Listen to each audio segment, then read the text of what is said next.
Hello, my name is James Lopez, and this is another video on for a Python program to move emails from the inbox into a specific folder in your Gmail. Now, this is a series of Python programs to manage your Gmail account. Now, the first part was to create a dictionary of unique emails with the amount of emails that are sent by that email sender. And that will be used to create text files. One text file is to, these are the emails I'm going to keep, do not delete them. And the other text file, which is keep these emails for 30 days until you delete them. The second Python programs for managing Gmail account is to create folders. Now, you don't need to use that one. I just put that together. There's examples on the web on how to do that, so it's really straightforward. But I used it to create the folders, especially for the creating the folders to move the emails because I wanted to change it on the fly. I didn't want to go there and right click and then go in there and delete. I did that all on the fly. So when I'm running it, I can change different folders and move different email accounts to debug the program. And so I have that little short Python program that creates folders in Gmail. The third Python program, which is this program, is to actually how you move emails from your inbox to a specific folder. And the last, Python program, which is the one to actually manage your Gmail account, which is to delete emails in your inbox based on the conditions. And the first condition is if it doesn't have a return email, delete. The second condition is to these are the emails I want to keep, move forward. And the third condition is these are the emails I want to keep for 30 days. And the last condition is it didn't meet any of the other two text files, delete them because I don't want them. So anyway, let's go through this Python program that you use to move individual specific email to a folder, specific folder. So anyway, um, these this stuff, this information here is just web pages that I use to create this Python program. It helped me. So let's go through it. So what this does is select emails to move. Selected emails will be written to a text file. Move selected emails to new folder, and then delete the emails in the inbox. These are the modules I got set up. It works. If you looked at my other Python programs, I do this all the time. Timestamp. This is the path, straightforward. This is the text file. This is the initial text file that we're going to work with. It'll be created once it goes through there and selects the email to be moved. And then these are the other files that I use. And I take that text file, then I sort the text file. This is the last. This is the first, and this is the last. But these in between, it takes it from a text file to XLSX, then from XLSX to XLS, and then from there to, and then it sorts the XLS before we create this last text file. And you'll see that as I move, down the Python program. Straightforward goes in there, and if that initial text file is not created, it'll create it, and if it exists, it'll truncate it. Once it truncates it, because I run it all the time when I'm debugging. So what happens is that I run it, it creates it, then I you know truncate, and then I open up to append. So it's always a blank page. I got counters here. I only have two, which is these are the ones I read and these are the ones I moved. Email client with the username and password, straightforward. And then this is the part of the program that's already in my Python program to manage my Gmail account based on those two text files with those conditions. I just took that straight out of it. If you need more explanation on, why I created this, you can go to that video on YouTube, and it'll go through all these pieces right here. The main piece that I added here was, and this is important, the message IDs, object search. When I was running this program, I had over 4,000 emails, and I'm only looking for Amazon emails with the word Amazon in it. Everybody does Amazon, so I just wanted to use it as an example. Yeah. So I'm saying if inbox has the from equals Amazon, then only select those. Now, one thing that I just need to mention is that we get a lot of emails from the headers from Amazon, although maybe sometimes the email actual sender's address doesn't have Amazon in it. The header has it coming from Amazon. So I would filter that out once I move down to the. So that's why you have, like, I read 65, but only 40 of them met the condition. It's because of that. Now, if you want to capture all of them, then you would leave this one like it is here, and then you be more specific here. This one right here, I'm just saying Amazon. This can be or, and then you go or, you know, this information, you would change that in the sender, and so forth and so on. But I'm just showing you that you can update this to include more information from Amazon, although Amazon might not be in the actual sender's name. So this is very important, because the reason is that you don't want to go through each of all your emails just to catch the ones that are Amazon. So we're searching and we're saying, okay, we want this subset. So that's important. That's a change based on my delete emails from my last Python program to manage my Gmail account.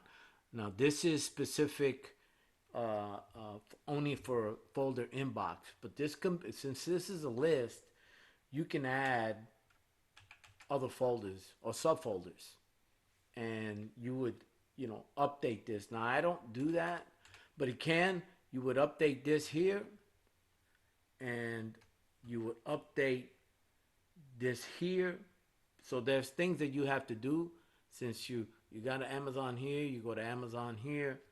So you got three spaces on this Python program to add code.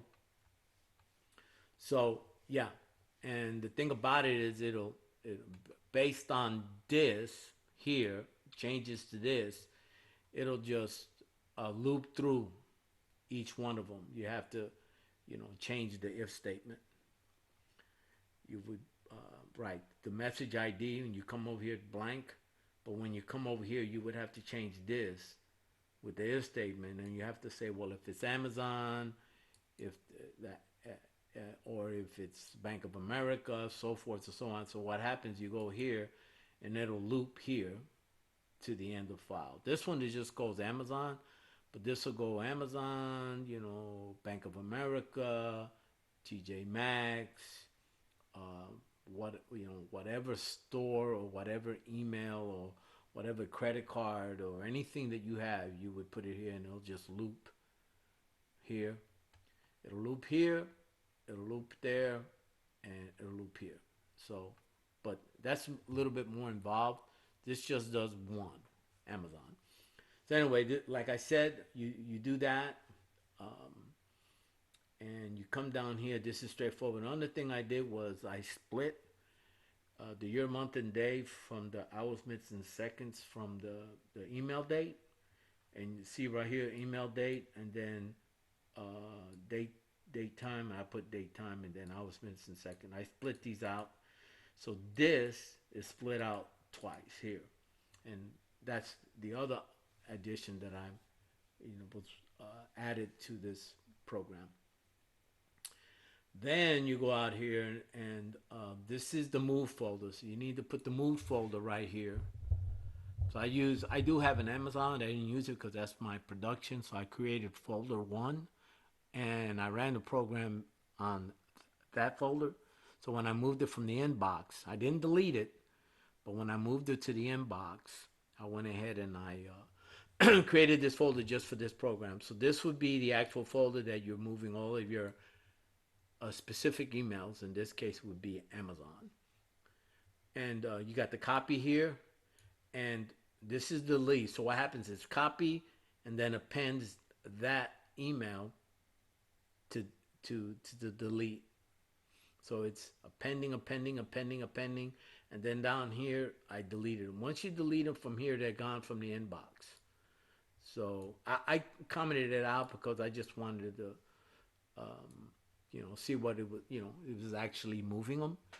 I would recommend leaving that commented out and just uncomment when you already feel confident that it's moving them because it will delete them. Although it'll still be in your trash folder, you can bring them back.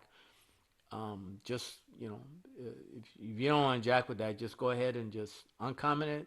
You're done, and as long as you're satisfied. So, okay. So what I did right here, I have this if statement, and one of the things is that if it doesn't, if there is no uh, emails to move, this will be zero. You had to set this if statement here because what happens is if there is no emails to move, it'll try to do all it, run through the complete program, and it'll come up an error because there ain't no records because it didn't move any. So what you got to do is okay, if it's not equal to zero, and you can run that, you equals zero or greater than equal to one. I mean, however you want to do it. I just did zero.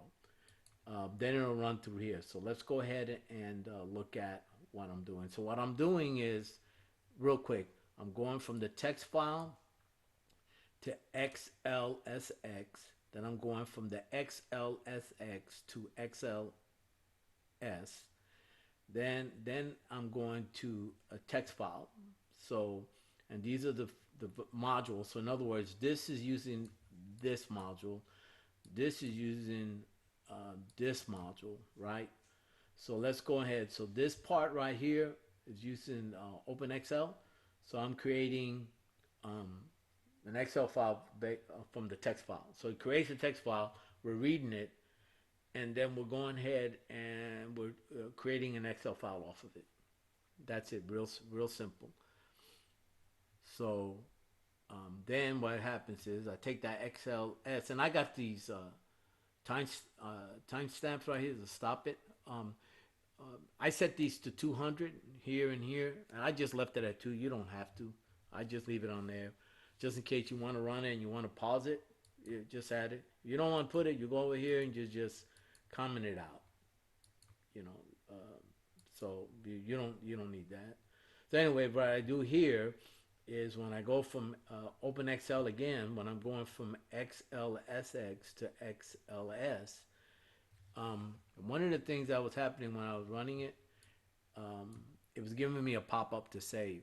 So what I did was I said, oh, okay, I remember that I had another program that I had to, and I forgot what it was. So then, I only had it one time. It was a while back. So I went in and said, okay, yeah, I understand. So you have to set this display alerts to false. It disables for you to have to click the pop-up, and then you set it back. So that takes care of that. Then I have again time sleep over here. So and this is the actual code. The save as, you have to put that. So anyway, then right here is sorting. So this is using Excel RD, which is another Excel module. I've used that before. It's pretty helpful. So you take getting the Excel is opening up the sheet, which is just sheet. I just left it alone. You can what this does is it shows you the number of columns and rows. Now, the reason why I did that is because I wanted to make sure that it's actually what is in the Excel file. In other words, I'm just confirming the obvious. And you can comment the whole thing out just right here. You don't need that. I only did it for me when I was debugging. I'm like, okay, I need to make sure that it's actually giving me what I'm seeing in Excel because I was opening up the Excel file just to make sure that everything was in there and it's appropriate. In other words, my headers were there. You know, I had all of my I had all of my rows in the right spot. Now over here, let me go back because I didn't show you that. Over here, this piece right here is the header. Now what I'm saying there, if this is record number one, the first one to move, uh, write the header line, the header. I mean the row.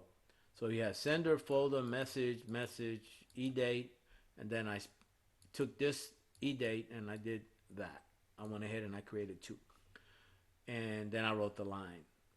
And then it went ahead and wrote the first row. So the first row with the actual data. I wrote the header, wrote this, and now what happens is when it comes in there again, it's not going to run this because it won't be one anymore, right? Because right here is when you're adding it. So it'll go one, it'll go write this one, and it'll write the other one right here. And so it'll write that, it'll write this one first, this one second. Then we're going to just go, then it'll just write this till it's all done. So I just wanted to point that out. Anyway, that's what that does right here. It gives you the rows and columns. I mean, the columns and rows. And then over here, this is where we sort. And this actually came from this Stack Overflow right here. Let me get it. It's this one right here.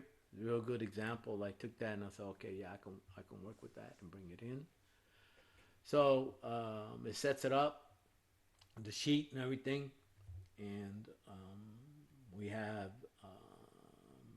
data zero is the header row because it's zero, and then the actual data would be starts on the second row, which is row one. This is the way it reads it. Then we have the sorting, and I played with that a little bit just to make sure that I get what I want, and so I sorted, went back and looked at it, sorted, went back. So I went back and forth, quite a few times with a different variations on that, depending on what you want. Um, I did that on three just to show you you can sort on three columns. You don't have to do that if you don't want to put date and hours missed separate. You can just delete that, and you don't have to do 5 and 6, and it'll just do it by the sender's email in there. And but I wanted to sort it on three columns, and it works. So I was pretty satisfied with that. And then this is the part that actually creates the lines. So this first one is the header row, and these are the data rows. So it'll go once, and then here, you know, to the end of the file. And then we're saving it. And then once we save that and it's sorted and it's clean, I mean cleaning meaning it's sorted the way I want it to, I went ahead and I create a text file. So I'm taking that's sorted XLS and creating a text file. The reason why I do that is because not everybody has Excel, and um, I went ahead and I created the text file. You can do anything with the text file. Now, the XLS is going to have a bunch of blank lines because when I was working with the data, it it, it has a lot of blank lines. So you know, don't worry about it. So I'm creating that text file, and then I'm taking the text file with all that data that I don't want. Then I'm cleaning it up. In other words, you don't want to use the Excel file unless you have to. I didn't clean it up, so you would have to go in there and do some stuff to it. And if you got the text files, you can just bring it in. Don't use this one. So anyway, I had a bunch of some extra data that I didn't need. So I had double quotations right there, and I need to get rid of them. So, and what happens when I got rid of that? I created blank lines because what was happening is that, let me show you up here. You can see that this line carriage return was bringing that in there, and that was a new line. I'm like, oh man. So, I mean, you can clean it up. It's real simple. So what I did was went ahead and I took it and I went ahead and I used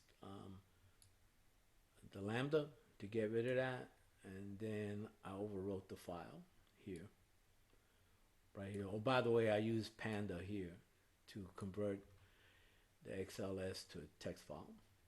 So anyway, disregard that. It says CVS. I said text. You can change that to CVS if you want. It's up to you. I do. I left it at text because that's what a lot of. So that'll be up here. If you look at it here, this is a sorted one. So anyway, that's what that does. So let's go down to here. So this gets rid of the blank line. This one gets rid of the, the quotation marks right up here. And this one gets rid of the blank lines. So now you have a text file with no blank lines and no quotation marks. So you're ready to go. This just prints out what it read. So these are, the ones read and the ones moved. So we're pretty straightforward. Now, in the case that there is 0 records, it'll print this. So it says that, there's no emails to move. And then this is your parsing out your timestamp to let you know. And this is what so I only had 2 today. I had like 40 a couple of days ago. So I already moved them. So I only had 2. So anyway, this is what it does. Move condition equals 2. And it started and it ran for 32 seconds. It runs pretty fast. Well, 32 seconds for 2, when it did the 20 something, I think it was 1 minute and 33 seconds. I think 40 was a little bit more than that, over 2 minutes. But it's fast. I didn't have that many because I run it. So I recommend you running this file along with if you're going to be moving, right, you would run this along with the Python program to delete emails based on your conditions. And I would run that in a bat file. I have an example on one of the web videos, how to use a bat file, real simple. I use bat files all the time. Now, if I'm running just a Python program, that's just one program. But in this case, I'll be rerunning the move and then delete Python program, which is 2 separate. So I would run that shortcut bat file and run it. It runs perfect. If you have any questions or comments, let me know. If you have some issues and it's not running, let me know that as well. And share it. And also, subscribe to my channel. I'm going to be putting, this is just part of it. I'm going to be putting some more. So, and also I'm going to build a README file to manage the Gmail account. It's going to be similar for Outlook. It's just not using Gmail. And there's other Python program I'm thinking about writing. It's the one about moving some emails from one email account to another. I don't need that. I have some emails, but I'm not using that, so I might. But if you guys feel, if you would like to see that written, just let me know, and I'll go ahead and see what I can do. Other than that, you have a good day, and thank you. Bye.